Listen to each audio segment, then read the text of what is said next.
Excuse po, kilala niyo si Kuya Nelson? Wala po. Ang title natin ngayon is Finding Kuya Nelson. Guys, wala na siya. So, okay guys, after 2 weeks ng ating post, ayan, ito. Pabalik na tayo kay Kuya Nelson kasi nahingi po na yung Diyos para magpala sa kanya. Bibigyan na tayo ng konting pagkain, possibly gamot din para sa kanya. Ay, wala na siya guys. Dito kasi tumatambay si Kuya Nelson. Wala siya ngayon, pero hanapin natin siya of course. Ate, excuse po, kilala niyo si Kuya Nelson? Oliver po. Wala po eh. Salamat po. Ang title natin ngayon is Finding Kuya Nelson. Saan kaya siya ngayon? Saan kaya siya? Mukhang nakita na natin si Kuya Nelson. Ayan o. Kuya! Alala mo pa ako? Opo, sir. Ito si Kuya Nelson. Ayan. Ito po ang asawa ko, si Nikki. Muna ako. Sige po. Salamat naman po. Hinanap kita doon. Opo. Kasi alam mo kuya, nung pinost yung picture mo doon, after 2 weeks, may umabot sa amin na bigyan ka daw ng pagkain. So, ayan. Hindi na lang namin sasabihin yung pangalan nila kasi gusto nila. Po. Hindi sila kilala. Po sa lahat ng tumulong po. Opo. Kanina po ang po ako. Sabi ko, di ba, Sunday, magkano po bumababa po ako dito. Alam ko naman Sunday, wala po ganun tao ron. Kaya dito po ako ngayon na pinito po natin yung airport sa sasakyan para exercise na rin po sa paa ko. Okay po. Yes, sir. Punta tayo, sir. Sige po. Punta po ako rin, sir. Okay, sige. Yung pag ko nakalak na. Ay, kunin ko na kuya. Nakakadena po. Nakapadlock. Kasi po hindi naman po ako makakahabol eh. Nakakadena po yun. Sir. Ayan guys. Kasi hindi naman po ako makakatakbo. Ito, gaya niyan. Nakakahabol po ba yung kukuha ng bag ko? Totoo nga kuya. Kasi di ba nakwento ko na po sa inyo.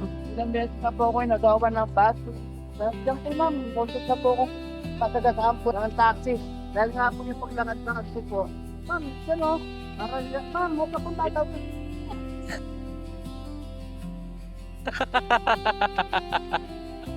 Para relax lang po kayo na ano. Kasi doon baka mamaya may motor po mabilis. Po. Ma-accidente pa kayo. Ito makakaupo kayo si madam, si sir. Yan po. Dito ka umaano pag ano? Magka-Sunday po. Hindi mas relax po kayo dito, sir. Saan natin lalagay? Malinis po siya, sir. Okay guys, bibigyan na natin ng... Actually, hindi sa amin to galing. Hey, Lord. Kay Lord, syempre, umpisa na natin pasalamatan si Lord sa mga binibigay niya. Naririnig ka niya, di ba? At nakikita ka ng Diyos, kuya. Kaya, alam na alam mo yan, di ba? Yes, sir. Yan, kaya, ito, konting pagkain lang siya ngayon, kuya. Babalik kami.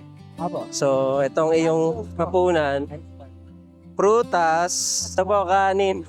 Apo. Yan.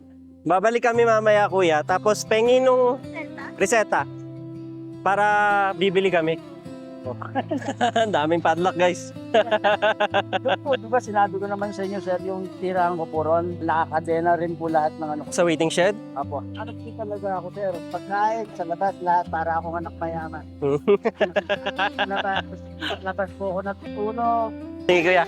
Pupunta kami ngayon sa Mercury. Bibili tayo ng gamot, Kuya Nelson. Sa lahat po nung nakakita ng post, nagtithank you po ako sa inyo sa mga nag-share, mga nag-like. Yan, after 2 weeks, sumilos yung Diyos sa buhay ni Kuya Nelson. And naging instrumento lang po kami. So, all glory to God. And yun na po. Salamat po sa inyo. Thank you, Lord. Nakabili na kami. Ayan, thank you Lord. Nakabili na rin kami. Kasi di kami bumili masyado. Kasi nga, walang lutuan si Kuya Nelson dun sa waiting shed. Kaya iniiwan niya madalas yung mga gamit niya dun. So, balak namin is yung matitirang budget na binigay sa amin, bibigyan na lang namin sa kanya. Sa mga tao, kung papanood nyo to, I hope makita nyo si Kuya Nelson and then I hope ipuin kayo ng Diyos. And then, bigyan nyo lang siya ng 1 million pesos. Ganun. So, yun lang. Salamat sa nagbigay sa amin ng opportunity para maging instrument kami para i-bless si Kuya Nelson. So, thank you guys. Motor ko po, sabi ko, papagod na sila, sir, Hindi ko, sinamahan ko na lang para huwag na kumakakas. Ito na po.